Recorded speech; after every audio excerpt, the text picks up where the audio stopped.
Assalamualaikum warahmatullahi wabarakatuh. Perkenalkan, nama saya Nur Fadidal dengan NIM 24040550217. Di sini saya akan menjelaskan materi tentang pendidikan inklusif. Ada 5 poin utama yang akan dijelaskan. Yang pertama, definisi pendidikan inklusif. Yang kedua, kebijakan internasional pendidikan inklusif. Yang ketiga, kebijakan nasional pendidikan inklusif. Dan keempat, ragam disabilitas. Dan yang kelima itu Index for Inclusion. Definisi pendidikan inklusif. Pendidikan inklusif menurut Permendikmas nomor 70 tahun 2009, pendidikan inklusi adalah sistem pendidikan yang memberikan kesempatan kepada semua siswa yang menyandang disabilitas dan memiliki potensi kecerdasan atau bakat istimewa. Definisi pendidikan inklusi menurut pernyataan Salamanca 1994 adalah sistem pendidikan yang mengutamakan agar semua anak, termasuk anak yang berkebutuhan khusus, belajar bersama di sekolah reguler di lingkungan sekitar tempat tinggal mereka. Pendidikan inklusi menolak segregasi atau pemisahan anak berdasarkan diskriminasi kecacatan dan meyakini bahwa perbedaan dalam karakteristik dan kebutuhan anak adalah yang normal dan harus diakomodasi oleh sekolah. Adapun kebijakan internasional, yang pertama, Deklarasi Universal Hak Asasi Manusia 1948. Pendidikan adalah hak setiap orang tanpa diskriminasi. Deklarasi ini menegaskan bahwa semua orang harus memiliki akses ke pendidikan yang layak sebagai bagian dari hak asasi manusia.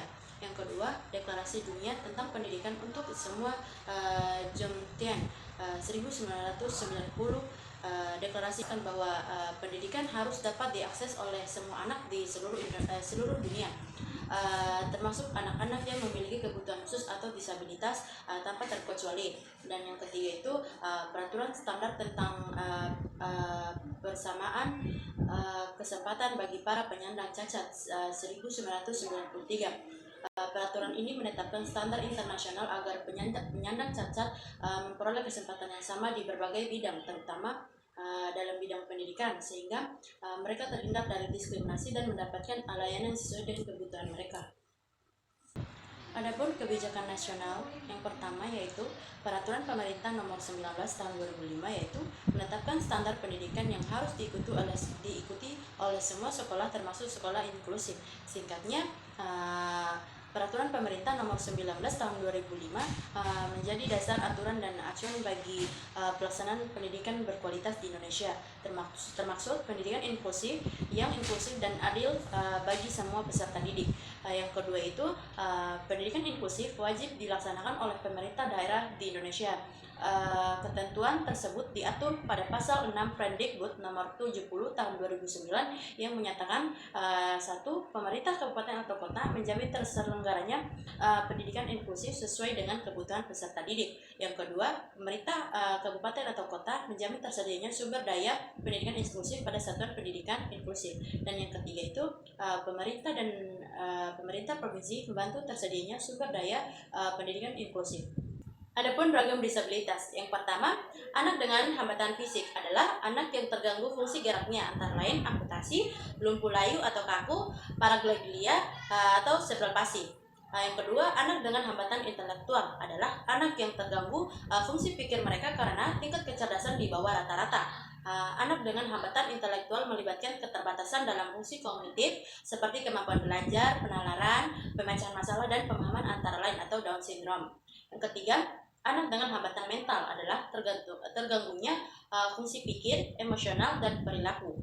Anak dengan hambatan mental mencakup berbagai gangguan psikologis seperti depresi, skizofrenia, bipolar, dan gangguan kecemasan seorang anak dengan hambatan mental, kesulitan dalam aktivitas kehidupan sehari-hari, termasuk pekerjaan, hubungan sosial, dan aktivitas harian.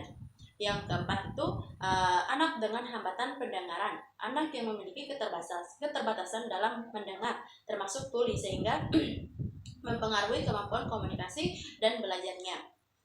Dan yang kelima, anak dengan hambatan penglihatan, anak yang mengalami gangguan pada fungsi penglihatan, mulai dari rabun ringan hingga rabun total yang memerlukan bantuan khusus dalam belajar.